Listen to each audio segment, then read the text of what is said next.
What's up, everybody? It's your boy, Montoya. Uh-oh, we got some background noise. That's it. We didn't hear. Uh-oh, we got to figure that out.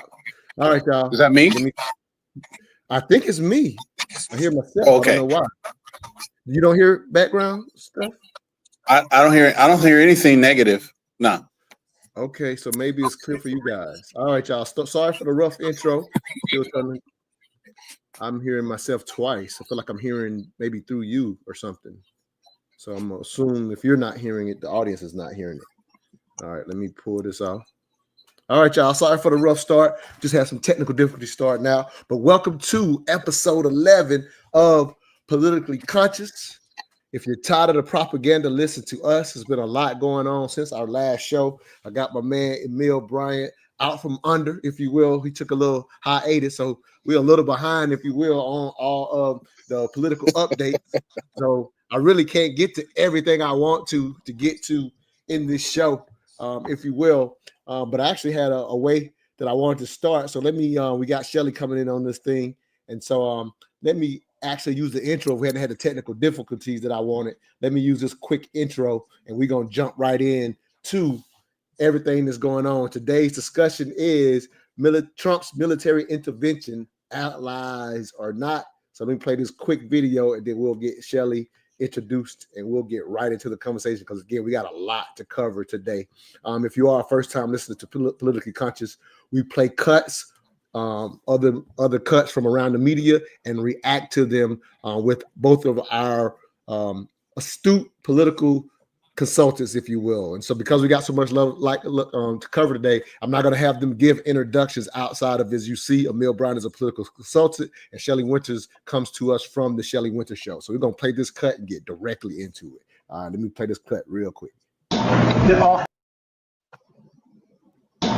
all hell must be paid if they don't release the hostages. Do I have to define it for you? Look, all hell will break out. If those hostages aren't back, I don't want to hurt your negotiation. If they're not back by the time I get into office, all hell will break out in the Middle East. And it will not be good for Hamas, and it will not be good, frankly, for anyone. All hell will break out. I don't have to say anymore. Hey, we jumping right in. What's up, Brother Shelley? Thanks for getting on with us. Hey, Montoya. Hey, Emil. What's happening, brother? Just wanted to jump right in. Today's discussion is Trump's military intervention, allies or not. And you see him make that public statement. I'll just say shortly thereafter, looks like we're headed towards, or maybe have already have a Israeli-Hamas ceasefire. And so, Shelley, with that, Trump being your boy, your thoughts again, just playing a real quick cut, getting a reaction to it. I got a bunch of cuts today. So just getting an initial reaction for today's discussion. And then we're going to get into some more cuts. But thanks again for being with us, Shelley. Yeah. I think, he basically told them what the deal was. These hostages been hostages for almost 500 days and way too long for a country to hold American hostages. And I think 6 or 7 are American hostages. Some of these in this negotiation, some of the people that are going to be released have already been dead. They're going to be coming home in caskets. So he did what strong people do. He told them what the deal was. And so, and I think that had something to do with it. Steve Witkoff is on his negotiation team. So he's been involved in the negotiations pretty much since a little bit after election day, when we knew that President Trump was going to be returning to the White House. And so, I mean, I think any one of us would have done the same thing day one. You got Americans held hostage. You know what I mean? Like, why are you, pussyfooting around? Like, hey, man, we're going to drop a massive bomb on your heads if you don't release our hostages. So, it's reminiscent of Ronald Reagan with the Iranian hostage crisis. Nah, and actually before day one, if we're being technical, right? Right. Emil, your thoughts to that quick cut. I'm gonna play more about the situation. I'm not a big stick kind of guy. I understand why he said what he said. I don't agree that he should have said it. He's someone who has always said that he will hold his cards close to the vest and not promise anything other than some very often deliberately vague statements. But this one, he was very clear. And I think it does not play well to the other side. So, yes, you want to bring the hostages home. Yes, you should be forceful, but no, you should not make such a declarative statement so close to the end of this process. It took 6, 7, 8 months to get a firm negotiating team to the table, much less to get to this agreement that just got signed. It's not even signed by the full Israeli cabinet. And so you have to really wonder if he's trying to establish a precedent or if he's trying to do something else. But it took a lot to get to this point, and it's going to take a lot of delicacy to get past it successfully. So, yeah, he's strong, but I don't know if that kind of strength is what's needed in this moment. Hey, as a outside looking in, you guys are getting more politically astute than I. Looks pretty quick to me. Just again, outside looking in, it looks like it was effective. As Shelley said, 500 days. He says a statement, and a week later. And again, I'm not saying that that's specifically what pushed it over the top, but the optics are what the optics are. Let me go ahead and play another cut, continuing talking about this same situation, and I'll get both of your reactions. Emil, I'll let you give the first response to this one. Sort of what's delayed it. There's no point to be negative in any way. But I think it's the president, his stature, what he said he expects, the red lines he's put out there, that's driving this negotiation. I'm going back probably either this evening or tomorrow night. Oh, I don't see. Oh, there it is. Before January 20th, or is that something that's likely to happen? If there's a deal even at all, and we've been hearing this now for the better part of. I know. I would say. They better be. Right. I would say that the president is exasperated. I don't want to talk for him, but look, I don't know anyone who delegates better than President Trump. He gives us a lot of authority to speak on his behalf, and he exhorts us to speak emphatically. And emphatically means you better get it. You better do this, because the alternative. Do you think they're waiting for President Trump to take office? No, I think they heard him loud and clear. Better get done by the inaugural. But when you say all hell will be paid, all hell must be paid if they don't release the hostages. Well, do I have to define it for you? Look, all hell will break out. If those hostages aren't back, I don't want to hurt your negotiation. If they're not back by the time I get into office, all hell will break out in the Middle East. And it will not be good for Hamas, and it will not be good, frankly, for anyone. All hell will break out. I don't have to say anymore, but that's what it is. And they should have given them back a long time. They should have never taken them. There should have never been the attack of October 7th. People forget that. But there was, and many people are killed. They're no longer hostages. I have people from Israel and others calling, begging me to get, we had also people there from the United States, just so you know. They're holding some so-called hostages from the U.S. But I've had mothers come to me and fathers crying, can I get the body of their son back? Can I get the body of their daughter back? That beautiful girl where they threw her in the car, pulled her by her ponytail and threw her in the car like she was a sack of potatoes. I said, what happened to her? Sir, she's dead. Like a 19, 20-year-old beautiful girl. And the way they treated her. And I just say it this very simply. Steve's got a job to do. He's a great guy, great negotiator, great person. They respect him over there already. It's what we needed over there. Emil?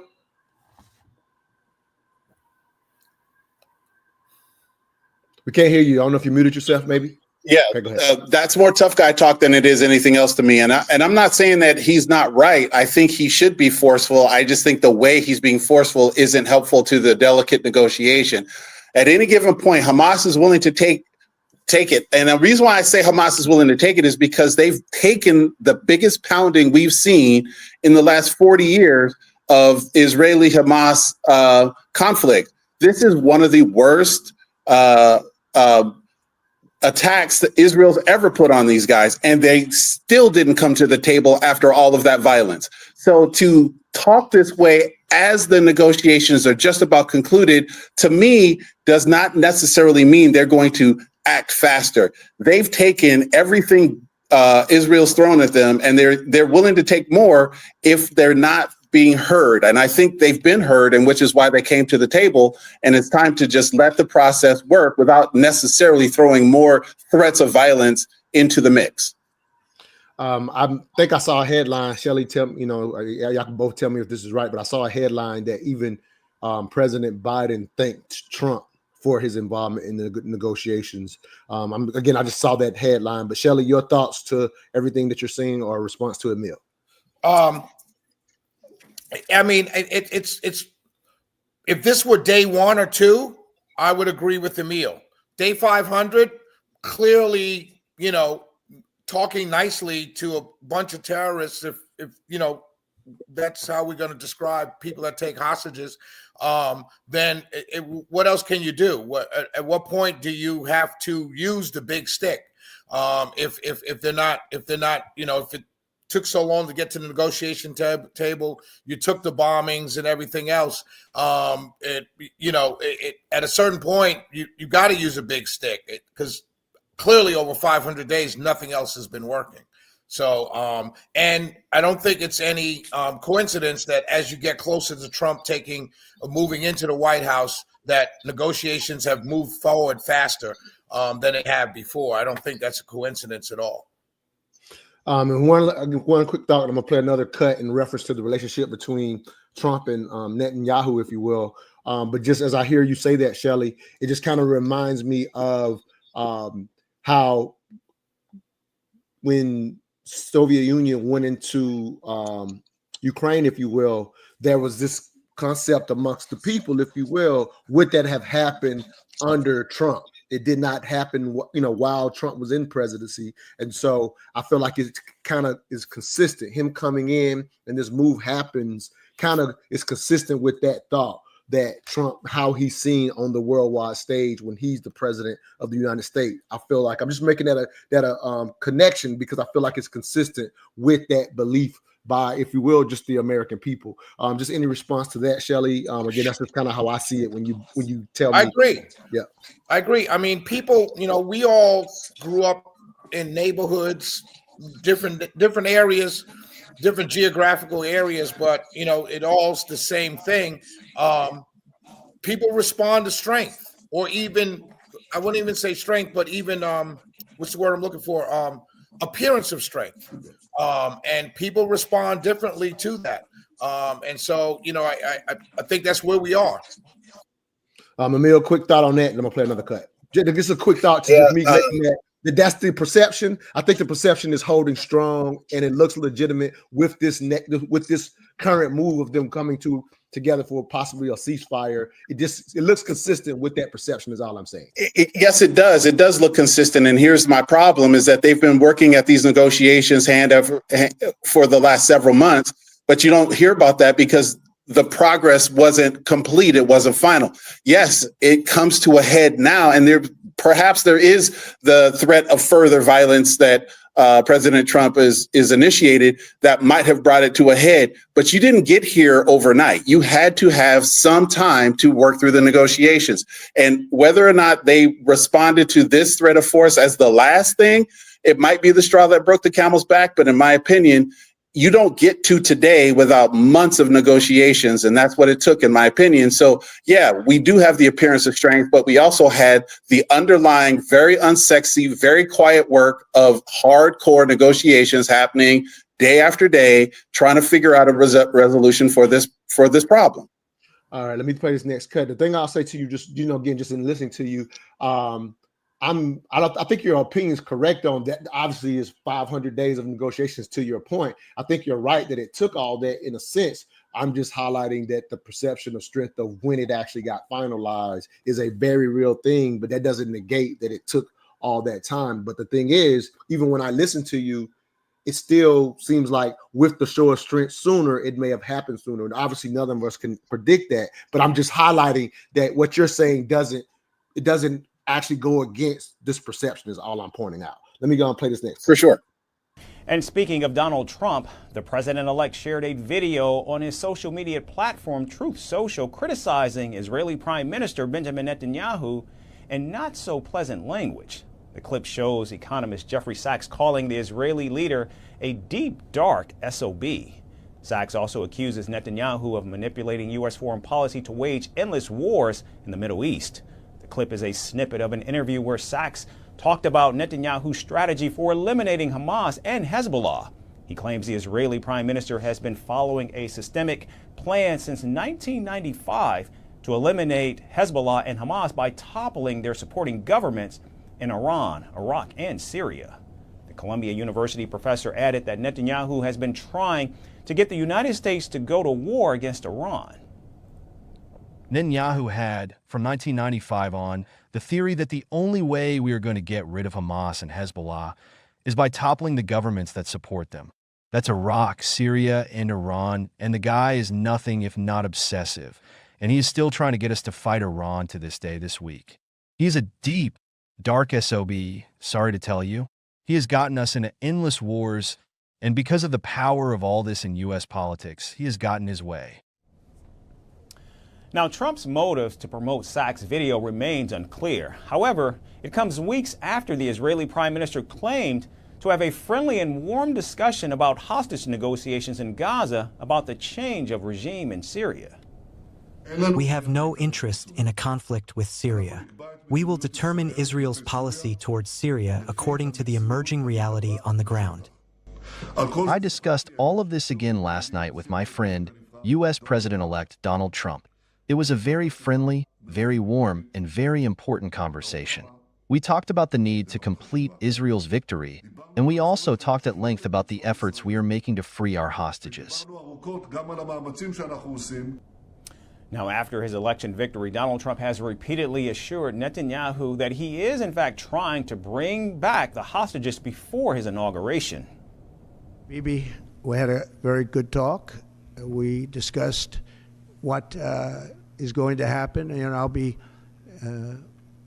very available on January 20th, and we'll see. As you know, I gave warning that if these hostages aren't back home by that date, all hell's going to break out. Now, Donald Trump and Benjamin Netanyahu have had a tumultuous relationship over the years. They worked closely during Donald Trump's first term, with the president-elect recognizing Israel's sovereignty in the Golan Heights and supporting the Abraham Accords with Gulf states. However, the two had a falling out in 2020 when the Israeli leader congratulated President Joe Biden for winning the election, which Donald Trump to this day contests as fraudulent. Later, Trump accused Netanyahu of disloyalty and even used the F word while interviewing for a book about his Middle East peace efforts. With Donald Trump's just days away from taking office, it remains unclear, however, why he shared the video now and whether he will resume ties with Netanyahu or hold grudges. Shelley? I mean, there's a lot of, excuse me, Netanyahu went to Emil's point earlier, Netanyahu has not broken, but really not been in wanting to negotiate. And I get that position too. You rolled into our country, you killed people, you took hostages. I'm not negotiating because most negotiations have involved letting Palestinian prisoners go in exchange for the Israeli hostages. So I get Netanyahu's point of not wanting to say, okay, because all it would do is be an ongoing pattern. We come into Israel, we snatch people, and then we trade people for people, and that's just ongoing. So I get Netanyahu's position. Jeffrey Sachs is, he's a known anti-Zionist, not cheering for Zionists at all. But Jeffrey Sachs is he is who he is. So I mean, there's not much for me personally. My question is what the news reporter's question was what was Trump's reasoning for sharing the video? And that I can't answer. I don't know why he would do that one way or the other, because I know he has a great relationship with Netanyahu. So I'm not sure where that came from. I don't know if he was hitting Jeffrey Sachs. I don't know if he was. I don't know. Now let me. Here's a thought that popped my mind, and then Mill, get your thought as well. Yeah, obviously we can't get inside of Trump's mind, if you will, of, like you say, why did he share it, if you will.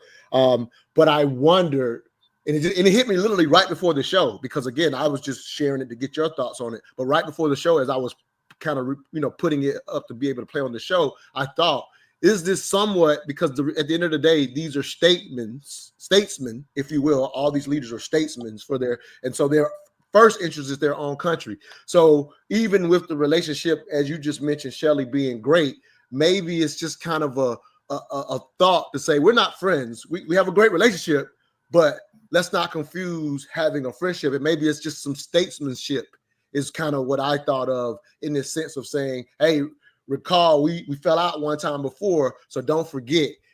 Just because we're having a good talk now, it doesn't mean I'm just doing whatever you say. I'm just kind of throwing out that's kind of how it looks to me as a thought. That's fair. That's a fair take. Yeah. Emil, your thoughts to get him to cut, or anything Shelley said? Yeah. The usefulness for Benjamin Netanyahu for the president is waning, given that he's been elected president and will soon be inaugurated. And I don't mean that to be mean, but, part of it is just a very functional analysis. If you go back to before October 7th, 2023, you would remember that President Netanyahu was in deep jeopardy from some criminal indictments and some other stuff. And then the war kicked off, and he became, a wartime president, and nobody wanted to mess with him. Well, I think that this war being over, he still has to face some music domestically, and that might be an albatross around Trump's neck if he is found guilty of those charges or has to be removed or impeached. So I think he's creating some I think there's at least the potential for him to be creating some distance between him and Bibi, on the thought that if Bibi goes down, he doesn't want to be tied to him too closely. And that, to me, is probably some of the political calculus that must go on if this conflict does come to an end. So, for me, that's what I see. I don't know his mind, but I do know that from a functional perspective, there's no more use for Netanyahu, especially if the war's over and the election's over. All right, cool. So we know Trump came in with his big stick in the Israeli-Hamas situation. That's not the only thing he's been talking about since our last show. So the fact that we're even talking about military intervention against one of our allies is absolutely insane to me. And if you are a soldier, you need to understand that if an event does happen where we put boots on the ground in Greenland, you are going to be ending the existence of people that have helped us in the past. And in the event that your existence is ended, when that bullet hits your throat and you're bleeding out in a foreign country, the only thing that you're going to be thinking about is you're going to want your mom to hold you, and she's not going to be there, because this shit is real life. Global politics isn't a game. It's not a troll. And it's young, poor kids that end up sacrificing their life for people who have a lot of money. And that's something that we need to understand as a nation. Trump says he doesn't rule out military intervention in reference to Greenland or Panama. Shelley, you'll be responding to this one first. But again, that's just someone's passionate thought from their perspective on Trump saying he's willing to use military, even in a sense, even with our allies, if you will. Your thoughts, brother? I think it's all to do about nothing. I don't think anything's happened. Denmark has already indicated a willingness to talk about Greenland. It's all to do about nothing. It's really saber rattling. The proximity of Greenland to Russia. It's saber rattling. It's stupid. It's saber rattling. What I'm more mad. I'm not even thinking about the possibility that it happens, because it's not going to happen. What I'm more mad at is you're talking about things that you'd never mentioned on a campaign trail. That's really what I'm mad at as a Trump voter. Like, you never brought this up on a campaign trail. I voted for you. I advocated for you. I stumped for you, quote unquote, on my show on a nightly basis. And now you're bringing up things that you never brought up before. And that's not necessarily criticism. It's just like a clear observation. Like, I'm not hearing you. I want you to start off doing the things that you campaigned on. not on new ideas that just popped up from some random people or whatever. So I don't believe it. I'm not vesting any kind of conversation in it, a meaning on my show. It's something out there in the ether to get riled up about. If you hate the guy, I think it's his own doing by putting it out there, because it's like the Gulf of America thing. It's silliness, and it's distractions. I need you. You're getting ready to get inaugurated on Monday. I'm going up there. Breaking news, if you will. They just moved the inauguration into inside. Oh, okay. Well, because of weather, maybe? So now my biggest concern is I had great tickets outside. I want to know if my tickets transfer over to being inside, because it's a smaller space. So, you know what I mean? But, a lot of this stuff is just silly. And what I'm more mad at, as I said, is you didn't bring any of this up on a campaign trail. Not that I wouldn't have voted the way I did, not that I wouldn't have advocated for you, but I'm just like, this is silliness. We're not going to war for Greenland. Right. Emil, your thoughts to the cut? Yeah, man. So this is probably one of the more interesting things that I've watched from him, and there's lots of interesting things. But Greenland has strategic value. The Arctic there's a race to the Arctic right now going on. There's oil and other resources underneath the Arctic ice cap that China, Russia, America, and much of Northern Europe are competing for right now. And that competition has not turned into a shooting war. If it were to turn into a shooting war, Greenland would be an incredibly strategic asset. We already have a strategic presence on Greenland. United States Space Force and United States Air Force have installations on Greenland for early warning radar, among other things. So there's definitely a strategic reason to secure Greenland. The problem that I have is Denmark is a founding member of NATO. There's no reason to threaten our founding member of NATO and ally with force when we've already established a presence there. So to me, what's missing is the link between why would you be so aggressive toward an ally who has already indicated they are willing to robust themselves up in Greenland on our behalf. It makes no sense to me, but I understand why it's strategically important. I just don't understand why we're having this discussion when Denmark has never indicated a pushback against American forces in Greenland. Now, let me go ahead and play another cut. So, Shelley, you'll have to bear through the Greenland conversation because you're on our show, if you will. But let me play this other cut, and this cut ends. I'll just kind of set it up. It ends with a couple of people from Greenland giving their perspective on both sides of it, if you will. That's not all that's said, but I just kind of wanted to give a little context. Done. Netanyahu was supposed to attend Trump's inauguration this month, but reports say he has pulled out. No one is explicitly blaming Trump's video post, but the timing is certainly suspect. And do you know why this confusion exists? Because of his erratic policies. Consider the whole Greenland row. Trump is asking Denmark to hand over Greenland to the US. He says he needs it for national security. Now, Greenland is an autonomous region in Denmark. In simple words, it belongs to them. So Trump is talking about taking over sovereign land, that too from a NATO ally. And this obsession is not new. He first floated this idea back in 2019, but back then he talked about buying Greenland. This time, though, he's not ruling out military action. He wants to take it any way he can. So US allies in Europe are worried. Some of them cannot wrap their heads around it, like Germany's Olaf Scholz. He says he does not understand what Trump means. In my discussions with our European partners, a certain lack of understanding has emerged with regard to recent statements from the United States. The principle of inviolability of borders applies to every country, regardless of whether it is to the east or west of us.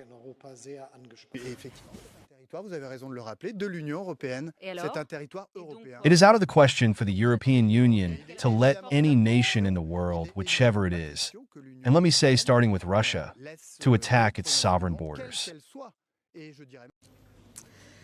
But Trump is not de-escalating. He genuinely believes that Greenland wants to join the U.S.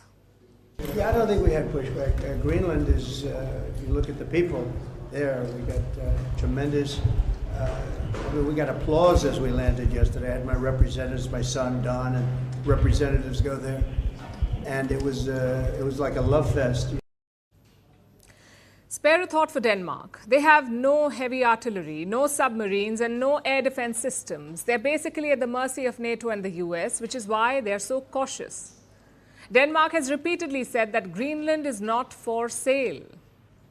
But on the ground, opinion is split. Apparently, some Greenlanders do not mind the idea. Denmark doesn't matter a lot to me. It's just a small country. We can't use them any longer because there are so many great powers in the world. So our partner should be a great power because Greenland is very wealthy. We have everything. Because I think U.S. President-elect Donald Trump is too loud. His opinions, you can't count on us being taken over by force. I don't think so. So, Emil, I'll let you start here. First initial thought is I do agree with Shelley that it's not something that's going to happen. Like, I think I'll say that just from my perspective. However, it doesn't avoid the entire world as you see these national leaders responding to him mentioning this. And so I'll say that it's probably some political positioning for whatever reason that he's doing. Because like both of you said, I don't, from your perspective, it's not sure why he's doing or choosing to do this right now, but it's still not devoid of the European Union responding, saying, hey, this is not cool, if you will. And then I can say I ended the clip with one guy from Greenland saying, hey, we would welcome it because Denmark's not that strong. And then another guy saying, hey, he's too loud. But again, just your thoughts on the cut, and then we'll go to Shelley. For sure. I think it's a red herring. I think there's something else afoot. And if I was to be a little more cynical and skeptical, I'd probably say follow the money. And there's probably some underlying business deal or business negotiation centered around some resource in Greenland that we haven't yet discovered that will probably benefit the Trump organization and or his allies and business associates in some way or capacity. But besides that, there's an American presence in Greenland. There's no reason to quote unquote take it over because there's no pushback from our presence. So right now it's a red herring. It is a distraction from the things that must happen over the next month or so as the Trump administration sets its feet firmly into the presidential authority. So until I see something beyond the rhetoric, including the rhetoric of a love fest, which may or may not have been true, I don't know. But I do know that it's not nearly as important as we've been giving it credit because it's words out of his mouth until there's something behind it in action. All right, Shelley, you can give us a quick thought on that and we'll go to another cut. I mean, I agree with Emil. I mean, I think that you're not taking over Greenland because it's got nice coastal waters and coastal, real estate. It's something, probably oil, probably in exploration, whatever. So I think it's a lot to do about nothing. I'm not sure if it's a real thing necessarily, Not fair enough. All right, let's shoot to this clip right here. I think it'll take us in a different direction. Can you honestly stand up and say that someone like Pete Hegseth, who has already said women should not serve in combat, who is credibly accused of sexual assault, who ran not one but two nonprofits just totally into the ground, who showed up for work drunk so many times that both his colleagues at Fox and his colleagues at these nonprofits felt like they had to carry him home. Is he the guy who should be in charge of the Department of Defense and the guy who should be on the phone at 2 o'clock in the morning when somebody calls our military from halfway around the world and says, oh, here's what's coming in on the screen. Mr. Secretary, what do we do by way of response? We need someone who will be sober, who is someone who has gained the respect and trust of the troops, and someone who has demonstrated that he can actually manage an organization not just of 40 people, which has been his experience, but that he's really ready to take on an organization of 3.5 million people. Senator Shelley, I'll let you respond to that clip, and I'm just think the context is perfect. We're coming off the the Pete Hegseth confirmation, or and we're talking about military intervention. So obviously, this is our potential Secretary of Defense. Here's Jill Stein giving her perspective. Your thoughts to what you just heard, brother. Elizabeth Warren, I think. I'm sorry, Elizabeth Warren. I'm sorry. Yeah, I'm sorry. Yeah. I mean, these are confirmation hearings are very bad for the Democrats. They have not looked good at all for the Democrats, and I think this is part of it. Hegseth, obviously, he's the Secretary of Defense. He actually works for the Commander-in-Chief. That's the way it goes. You advise the Commander-in-Chief. If the Commander-in-Chief lays out for you that he wants to go into Greenland, you could say, sir, I don't think it's a good idea. Here's the reasons why. We would incur the wrath of our allies. We would put men in danger, whatever the case may be. And then if the Commander-in-Chief says, okay, I got your advice, but I disagree, we're going to go, he has to go unless he resigns. So Elizabeth Warren's question was it's Secretary of Defense is not as independent of the Commander-in-Chief as, say, the Attorney General is. And you know what I mean, in terms of the way it's seen. The Attorney General has to follow the law. Secretary of Defense has to kind of listen to the Commander-in-Chief and then make recommendations for, against, whatever. But the Commander-in-Chief makes the final determination on what he's going to do, if that were a real issue. Yeah, let me say this and let Emil jump in. So I hear you on that part. Obviously, I think you're correct as far as how the concern, I think, for anyone who's worried about Hegseth and his experience, or the part, and even I saw you mention this on social media, him not having really commanded a large organization before. So I think the concern is not so much whether he can act independently. I think more of the concern is in the event that Trump goes Tony Montana, reference to one of our earlier shows, right? That in the event that he does, that he's just kind of possibly just going to follow the lead. So that becomes the issue more so than whether he's independent or not. But they all would. My point is, Pete Hegseth is no different than Lloyd Austin. They're all going to follow the lead of the Commander-in-Chief because he's the Commander-in-Chief. When Clinton was president, they had some targets on, at the time, what's his name? Osama bin Laden, and Clinton, they went to Clinton, said, Secretary of Defense, went to Clinton, said, hey, we got a target on the guy's back.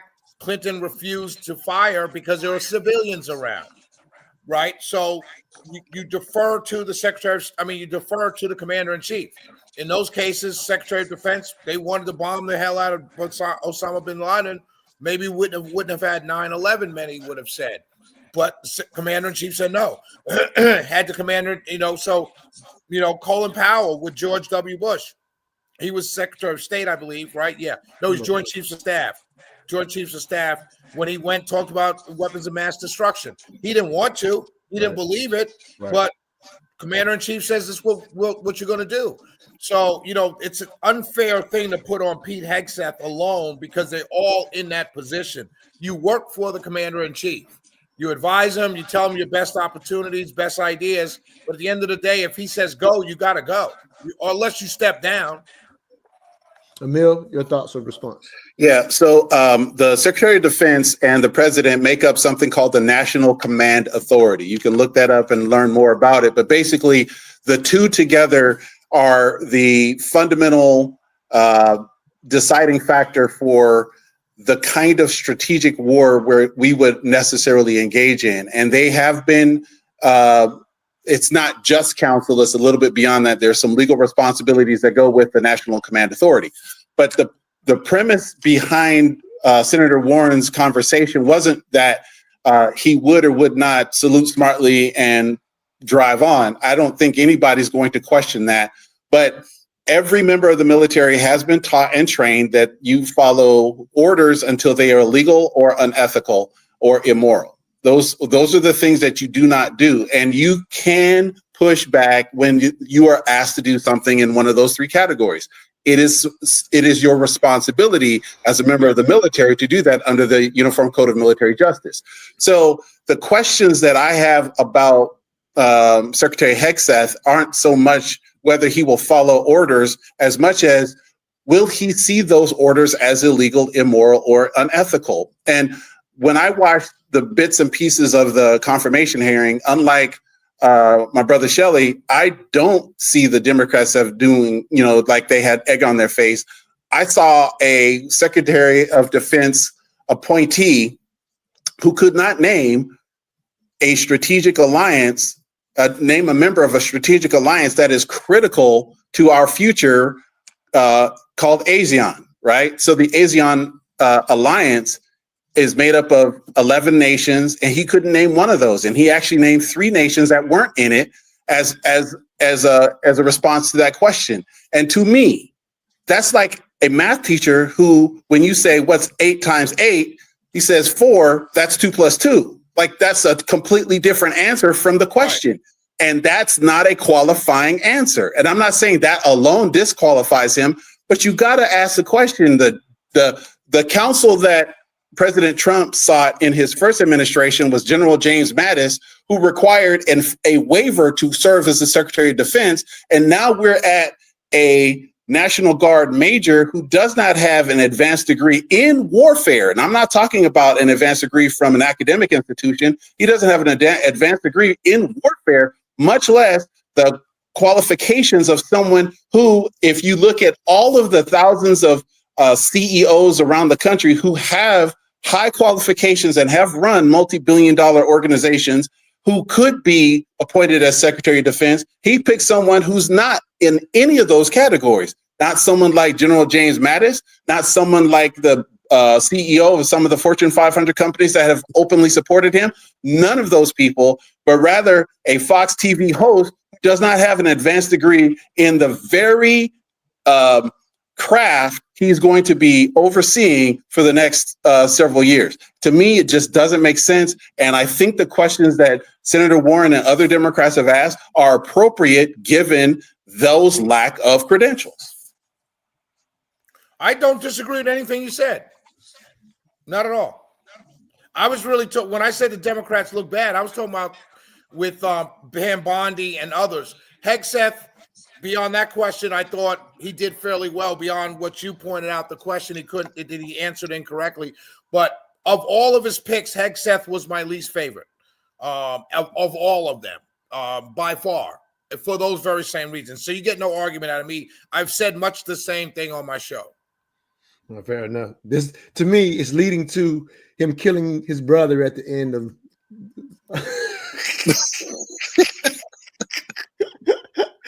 I'm Shelley. I know you pulling for Tony Montana, man, but I think he's gonna kill his brother at the end, man. That's what. You ain't right, but I understand. I'm just saying, with the Pete Hegseth pick. You know what? If he gets confirmed and if he gets fired within the first 6 months, I would say that he's a willing fall guy to do something else. And I don't know what the something else is, but I wouldn't be surprised if you see some dramatic turn of events where Pete Hegseth gets ousted and somebody gets brought in, probably somebody too controversial for a Senate confirmation hearing today, but who knows? Yeah, it could go a lot of ways. I got the Biden farewell about the oligarchy is the last cut I have for today. But so I wanted to, because we got a little time, I definitely wanted to touch on something, Shelley, that's here local. If I could have you touch on this, Emil, I'm pretty sure, obviously you're familiar with the, I don't know if you offered me because I didn't give you prep on this, but I wanted to talk about the Stacey Abrams fine, if you will, Shelley, just to bring it up again. It's kind of local politics here in Georgia. But Shelley, just your thoughts on that large fine being, if you will, directed at Stacey Abrams having to pay it because of the, if you will, the illegal use of finances for her election. Again, I didn't know if we were going to have time to bring it up, but since we got a little time, I wanted to at least touch bases on it. Yeah, that's she's looking bad. It looks bad. And let me tell you something. Tell you a little story. Years ago, I had a good friend. Well, I still have. She's still a good friend. But a good friend of mine and I started a political consulting company. And we were handling a race for a guy in middle to South Georgia. And the reason why we partnered up is because she was a Democrat, I was a conservative, and the guy's race we picked up was in a relatively not heavy red, but had red in it. And so we met with at that point in time, State Representative Stacey Abrams, to see if we can get some help from her, meaning data, walking list, and things like that. And she had laid out back then to us, and I talked about this publicly before, she had laid out back then how there were almost 400,000 African Americans who weren't registered in the state of Georgia. And that if Democrats in Georgia could get these folks registered, it could change the political dynamics in Georgia. And so that was her plan way back then. One of the things in that conversation when we had it, I said to her, I said, well, you're making the assumption that these people are not registered because they don't know voting, or they don't want to vote. I mean, they don't know how to vote, or that they're somehow less than. I said, have you ever considered that they're not registered because they simply don't want to participate because they see participation as a waste of time? And so we had that conversation back and forth. So when she started Fair Fight, or New Georgia Project, excuse me, I had said then, told that story, but I also understood the reasons for it, because that was always the plan, register these voters. When she announced she was running for governor, that's when I was like, wow, wait a minute. You kind of, you know what I mean? Like, you're running for governor and you're running a nonprofit that's registering voters. That's going to be troublesome. And it's only a matter of time before the two get commingled, because it always happens. You can't help it but get it commingled. And the reason why she doesn't have to pay the fine is because I'm not sure it happens naturally. It's not something you direct to happen. It happens naturally. So I'm not going to throw her under the bus and say, you did this on purpose because you're, criminal kind of, or sleazy or whatever. But it happens naturally. And you have to know it's going to happen naturally. So you kind of just do something that just happens naturally. And that is, if I started a voter registration thing and I then announce them, or I'm running for office, and I hire Montoya is naturally going to, as my friend and supporter, is going to naturally register voters, and there's going to be a push to vote for me. It's just going to come out naturally. It's nothing you can do about it.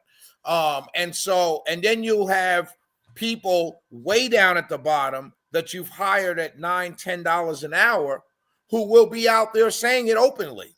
Hey, would you register to vote? We need you to vote for Stacey. Stacey's running for governor. They're way down at the bottom. They have nothing to do with the hierarchy, nothing. You pay them $10 an hour. They don't know any difference. They just know they're working for Stacey Abrams and she's running for governor, and we need to get her elected. And so that's why that happens. But it was bound to happen. Right.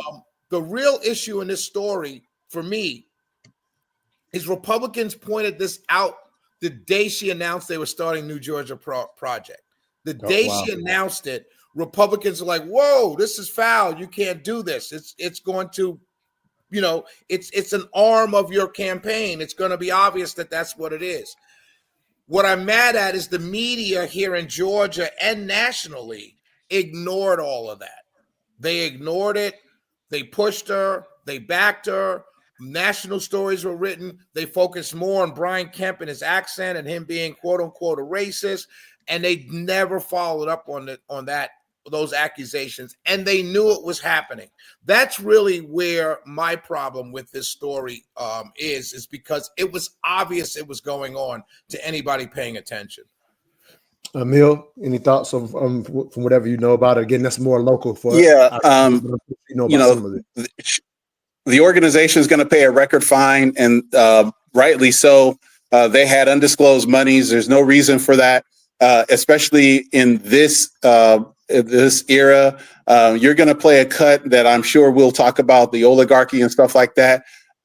What's good for the goose is not good for the gander. You do not want to mix apples and oranges in this context. If they were not accounting for their money properly, if they were not disclosing their donors according to Georgia finance campaign finance law, then they should be appropriately fined and punished. And I have no pushback on that. In fact, I agree with Shelley that as soon as even though she stepped down in 2017 from the New Georgia Project, there's absolutely no excuse for this, because it's as clear as day it was going to happen. So either you don't run, or you put a giant brick wall between you and the organization you started to ensure that this doesn't happen. And then you make sure that your accounting is damn near perfect. Otherwise, you're going to end up with egg all over your face, which is exactly what happened. The largest fine in history. That's what you're going to end up with. And here's what you guys,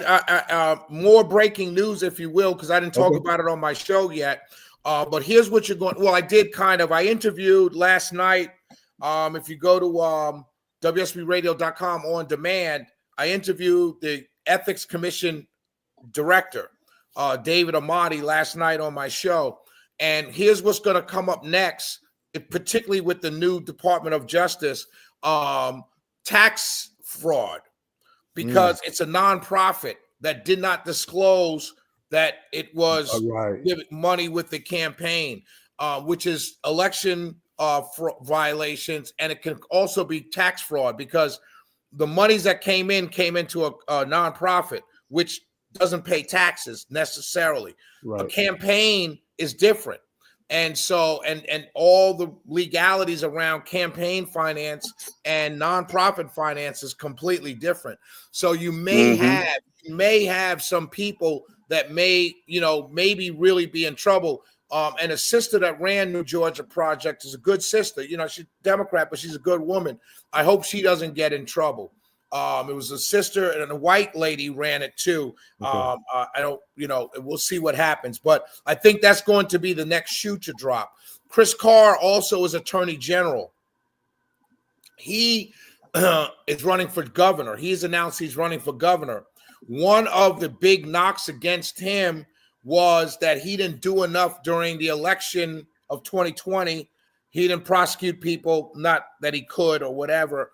But one of the knocks against him, against the right, is that he's in bed with quote unquote Georgia Democrats. So I would not be surprised if he moves as state attorney general on New Georgia project based on this ethics commission findings. That's something also to pay attention to around the corner. No, it makes sense. And I'll say this just as a generalization, then we'll play this last cut and get off of here. But as a generalization, when these examples like this happen, I think the first thought that just kind of goes into, in my mind included, the public's mind, is when you're locked into a party, because again, that's kind of part of our dialogue here at Politically Conscious, right? Just having these honest dialogues, not necessarily being locked into a party. So just from a general standpoint, when you're locked into a party, I think there's a tendency that when somebody on your side makes a mistake, your thought is to go, well, the other side does it too, but they just didn't get caught, right? Like that's kind of the tendency because you're locked into a side. Or sometimes you see this happen and it makes you go, I'm frustrated to the point where I no longer want to be involved. Like those are kind of the results that I think that I'll just say myself as the average voter, that's a typical response to this type of news, right? Like that's a potential, those are the potential responses. The thing that I would highlight on Politically Conscious is not to fall in either category, because to a degree, that's what, if we say there's an oligarchy, if you will, that our country is under, then I will challenge you not to fall in either category. Don't get frustrated to the point where you're no longer involved. and then don't be dismissive of when your side makes a mistake because you think the other side does it too. I think those do not play well for you as a voter if you're saying an oligarchy is running our country. Just something to kind of challenge the average voter to think about. Don't just fall into that train of thought. Emil, give me a thought on that before I play this last cut. Yeah, I'm from exactly in that camp that these are not things. If you're going to run a political organization, you got to be tight. You got to be watertight as much as possible. And period. Dot. It doesn't matter on either side. And the thing is, letting people get away with it, the politics of that's something that creates an environment of cynicism that leads to suppressed voter engagement. And that's something that absolutely is often done, like the strategic prosecution of these kinds of moments. But in this case, the Ethics Commission was unanimous in its decision. There's just no controversy here in terms of whether it was a left or a right or a Democrat or a Republican. Really highlighting it's very clear, and that's the thing that I want people to key in on. Let me jump in. I'm just trying to focus on the voter. You're talking. That's my point. That in this case, right. So what I'm highlighting, in this case, it's not about left or right. It's about a very specific act that people should see as. I'm highlighting. Just don't get to the point where you're frustrated and no longer want to vote because it works to the advantage. I agree. I'm in complete concurrence with that. I'm just highlighting, like even when Shelley points out how the media never picked up on it when she first ran. That's a play that the oligarchies will do, and you have to be aware of it to the point where you stay involved. You still want to vote despite these efforts by both sides. Don't just say the other side does it too. That's just kind of what I want to highlight. Let me play this cut. I'm with it. Get y'all response. This is Biden's farewell. Speaking of the oligarchy, if you will. That's why my farewell address tonight, I want to warn the country of some things that give me great concern. This is a dangerous concentration, and that's a dangerous concentration of power in the hands of a very few ultra-wealthy people. And the dangerous consequences if their abuse of power is left unchecked. Today, an oligarchy is taking shape in America of extreme wealth, power, and influence that literally threatens our entire democracy, our basic rights and freedoms, and a fair shot for everyone to get ahead. We see the consequences all across America, and we've seen it before, more than a century ago. But the American people stood up to the robber barons back then and busted the trusts. They didn't punish the wealthy, just made the wealthy play by the rules everybody else had to. So there's that word again, Emil, oligarchy. Right? Like I've never heard it this much in my life, if you will. So it's the buzzword that we're hearing. We hear Biden going out with his farewell. Shelley, I'm going to let you respond to it first. I actually wanted to play another cut that was highlighting that this is the game both sides play. That's the reality of it, if you will. But I wasn't able to get that cut pulled up. But Shelley, get your thoughts on Biden leaving, if you will, his farewell speech saying, hey, we're going to have to battle the oligarchies. He's an idiot, and it was below him. What he said was dumb. My batteries on my computer's going. All right, dang, we didn't get his final thought. Mill, jump in. He may, he'll get his battery pumped up. Yeah, but, you know how I feel. I've already said on the show that the oligarchies existed from day one, so that's not new. What's new is that it's so obvious and it's so in our faces. And right now, there's the potential.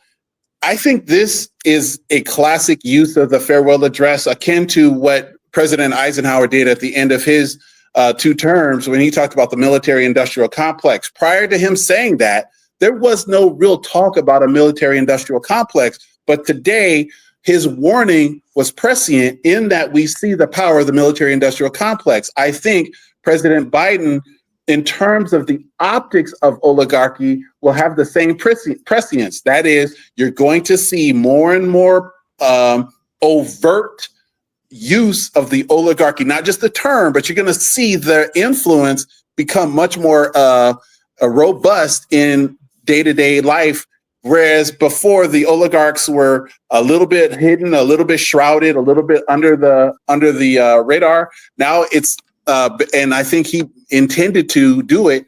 I think you're going to see that their influence is much more open, much more obvious to see, and much more conspicuous. And I think it's not going to stop. Go ahead. Well, hold on, I got 4% on my phone. I had to go to my phone. I just got to say this: the oligarchy has been there since day one. This is nothing new, and it's been in our face. So Joe Biden, for 50 years, took money from these people. He never wanted term limits. He was happy to take Soros money. He was happy to take Facebook money. He was happy to take these people's money. The Democrats were happy to take these people's money. The media was happy to have these people on their side. Now that Trump won and Zuckerberg and all these tech companies are going with business and saying, wait. Yeah, we're catching that now. You're breaking up pretty bad. I know you're on low battery. So just letting you know. I think just if you can hear me, Shelly, we can hear a lot of what you're saying. I personally agree with everything you're saying. I think now, Emil, I think we'll just get the media highlighting more based on, in a sense, the consistent disagreement with, if you will, Trump being in office. So I just think it'll be highlighted more. But to both of your points, this is what's always been done, in my opinion. And I'll say where I will agree with you is just Elon himself willing to be out there, out front, walking next to the president. That is definitely different than how some of the Democratic billionaires definitely kind of played it in the fold. He's out front with it. But is it any different? Probably not, is what I would say. Go ahead. There is some difference in that rarely would you have this many billionaires appointed to the cabinet. And I think that is something that is more in our, and that's what I'm saying, it's more in our face. It used to be shrouded. I'm not saying they weren't there. I'm saying you now have them in the formal positions of authority versus maybe being some sort of tacit advisor or on the councils of, economic advisors or, whatever. So, and I'm not saying that the effect won't be different, but here's my biggest problem with the oligarchy writ large, whether it's now or then. And I admit what you just said scares the shit out of me, but go ahead. Yeah. And this is the part. I agree. That is different, but go ahead, brother. Right. And this is the part that I think it concerns me as well is we don't know the effect of the billionaire class having full control over the levers of government the way we're seeing it happen now. It's now in at least 2 of the 3 branches of our government where you have a conspicuous oligarchical presence in government. Like it's not even funny anymore. It's not even like a joke. It is right in our face. And to me, this is where we're going to test the mettle of certain people, whether or not they are serious about how this nation progresses. And I'm not saying that an oligarch can't be a great patriot and serve the nation well. What I'm saying is who is going to end up with the lion's share of the benefit from this new regime. And I think the small guy, the people who are making, a lot less money than $1 billion a year are going to feel more pain economically than they are relief because of it. Hey, fair enough. And I'll say, again, another point to the show. Uh-oh. You hearing feedback? I'm hearing feedback. Are you hearing? Okay, you're not hearing the feedback. Just make sure. And so the other thing I was say is, the difference is in the sense of when I hear of a George Soros, if you will, I'm just using this as a personal example, is I have to get kind of told about his role because I'm not as politically astute as you. And I think that's kind of to your point, if you will. And like you said, actually being appointed to whatever position on the cabinet or in the government is clearly a difference. I can admit I'm not fully aware of the, again, just using him as the example, Soros situation. I always hear about it at certain times when, one side wants to point out Soros did this, Soros did that, but it's not in my face. And so it makes it kind of easier for me not to know what their influence is. And that's just from a, just kind of an outside looking in perspective. But again, to your point, it is concerning when they're in the position in our face in this way. And why would we assume the advantage could be ours as the American people? I hope to be wrong about that, but I think it is something that we should be concerned about. We should absolutely be concerned. And the thing is, the robber barons that the president was speaking of from 100 years ago, the Carnegies and the Rockefellers and the Morgans and the Chases and all those guys, they ended up with enormous influence over the government through their private foundation. So if you hear of the Carnegie Foundation or the Ford Foundation, that's how they chose to influence. And so there was, they would write policy that, they could get advocated in Congress. They would do all sorts of things to influence policy, but they didn't set policy. And that's the difference. They were influencing policy. They were training people. They were doing a bunch of things. And I'm not saying that was good. I'm just saying that today they're in the position to set policy. They're in the position to enforce policy. They're in the position. So either we took the veil off and it's what it has been, but now it's just naked and we can all see it, or there is a significant shift in how America operates. And we're going to figure out which one of those two it really is. Great way to end episode 11. Thank you for your time, brother. Always. Thank you, brother. I appreciate you. I appreciate you. If you're in Atlanta tonight, the Mental Dialogue live experience happens at Urban Grind. If you're watching this from Atlanta, come out tonight to the smartest event in the city, where all I ask is that you think. Shameless plug. All right, I'm out. I love it. All right, brother. Take care. Peace. Yeah, for sure.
sense at all.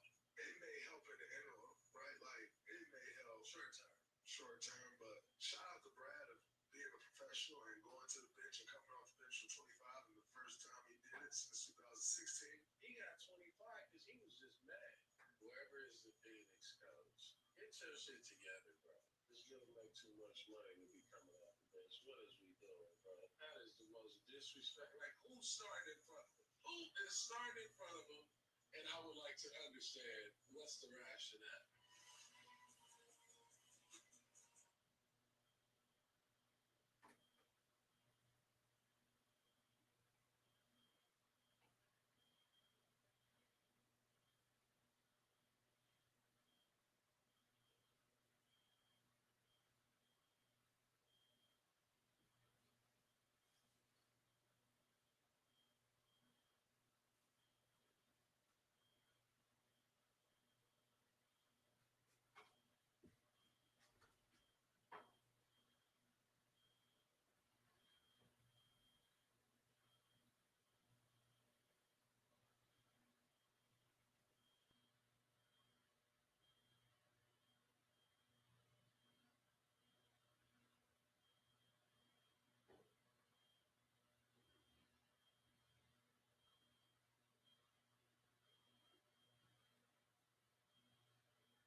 Oh shit, I never ended the stream.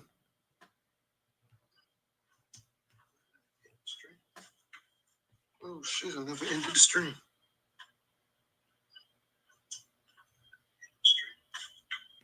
Oh shit, I never ended the stream.